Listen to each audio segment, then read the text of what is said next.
ধৰি সংগ্ৰামৰ সাক্ষী।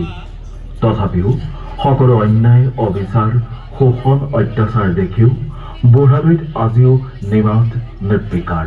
বিস্তীৰ্ণ পাৰৰে অসংখ্য জনৰে হাহাকাৰ শুনিও নিশব্দে নীৰৱে বুঢ়ালৈ তুমি বুঢ়ালৈ গোৱা কিয়?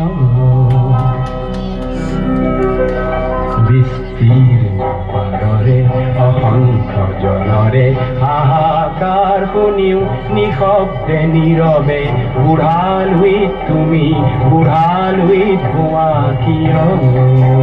বিস্তীৰ্ণ পাৰৰে অসংখ্য জনৰে হাহাকাৰ শুনিও নিশব্দে নীৰৱে বুঢ়ালৈ তুমি বুঢ়ালৈ গোৱা কিয়?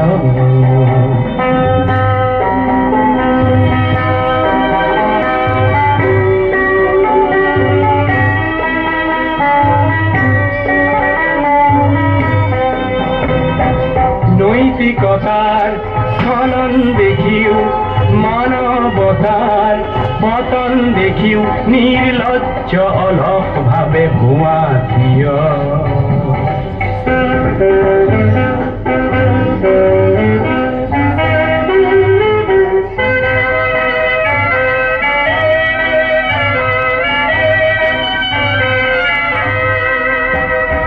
জ্ঞানবিহীন নিৰক্ষৰৰ খাদ্যবিহীন নাগৰিকৰ নেতৃবিহীনতাত নিমাত কিয়?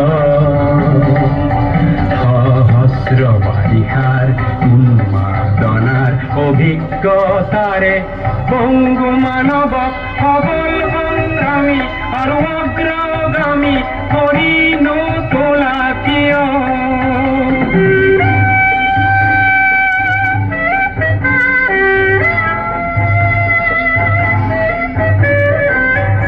বুঢ়ালৈত বৈ যায় নিৰ্বিকাৰ নিৰুদ্দেশ হৈ, কিন্তু লগতে গঢ়ি যায় সমন্বয়ৰ সংস্কৃতি।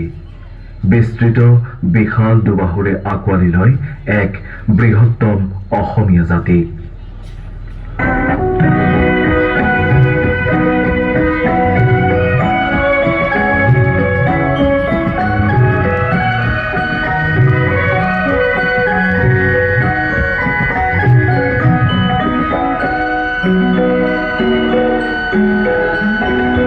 মহাবাহু ব্ৰহ্মপুত্ৰ মহামিলনৰ তীৰ্থ কত যুগ ধৰি আহিছে প্ৰকাশী সমন্বয়ৰ অৰ্থ।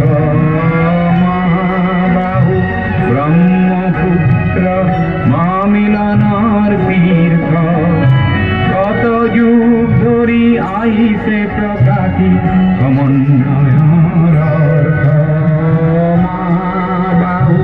ব্ৰহ্মপুত্ৰ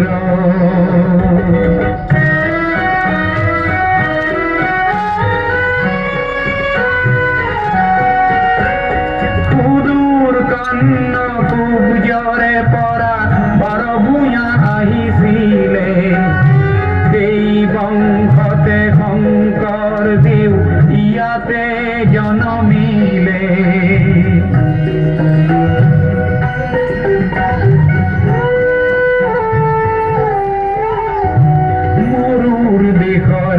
আজান ফকিরে মধুর চিঠির রসিলে, দিল্লির দিলহারে আহি হস্তি পুঁথি আঁকিলে।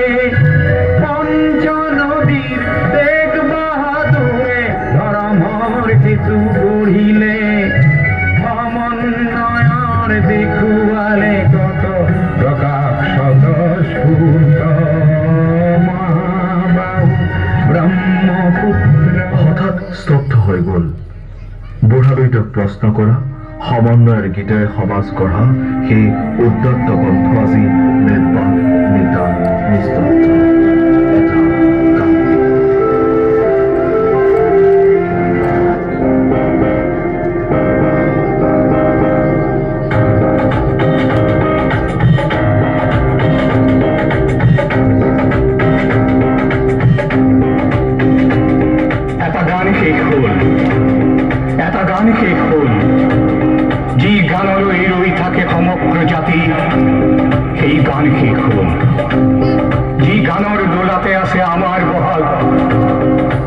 দেখি